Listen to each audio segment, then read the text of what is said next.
Ce partenariat est fondamental.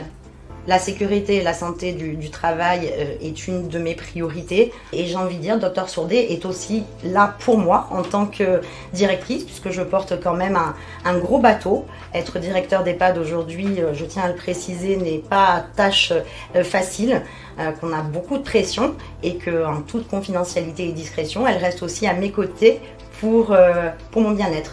Donc en cela, je la remercie sincèrement.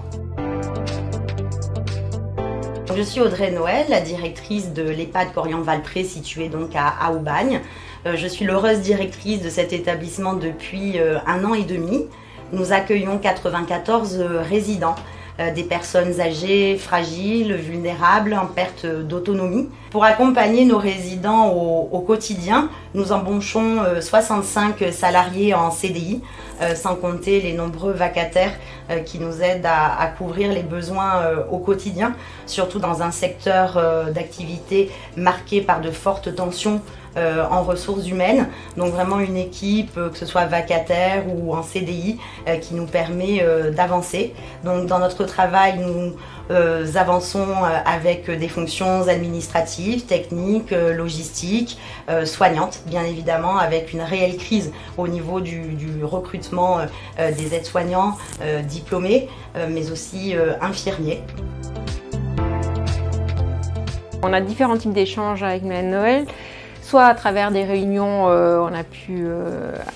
j'ai pu participer à certaines réunions de l'entreprise. On échange aussi beaucoup quand il y a un aménagement de poste qui est nécessaire pour un salarié, pour savoir effectivement ce qui est possible de mettre en place. On a été amené à faire des études ergonomiques avec l'aide de Cap Emploi pour plusieurs salariés, et ce qui a abouti à deux beaux aménagements de postes d'ailleurs, qui ont été acceptés dans leur intégralité par l'entreprise, ce qui est remarquable puisque ça a quand même un certain coût, mais effectivement c'est une entreprise qui est très investie pour intégrer des travailleurs handicapés et bien évidemment de les maintenir à leur poste. On a une bonne collaboration à tous les niveaux. Déjà au niveau secrétariat, les échanges se passent très bien pour les convocations, quelles qu'elles soient. On a aussi un très bon partenariat puisque notre équipe est intervenue. Nous avons la formatrice qui est intervenue pour faire des sensibilisations d'eau et santé auprès d'une certaine catégorie de personnel.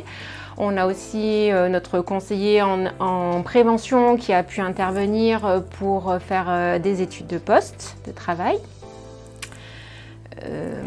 Et vous-même? Et moi-même, bien évidemment. J'ai pu venir faire des études de poste aussi directement pour voir comment les travailleurs, quelles étaient les conditions de travail. Cette possibilité de remporter le prix santé au travail permet juste de valoriser le travail qui est fait au quotidien dans nos maisons, un travail qui est parfois méconnu, vraiment un travail de petite fourmi de chaque collaborateur, et parfois notre secteur d'activité est mis à mal d'un point de vue médiatique notamment, et on oublie que sans nous, que ferait-on des personnes âgées? Donc oui, la possibilité de remporter ce prix, pour moi, permettrait de valoriser le travail de chacun de mes collaborateurs au quotidien.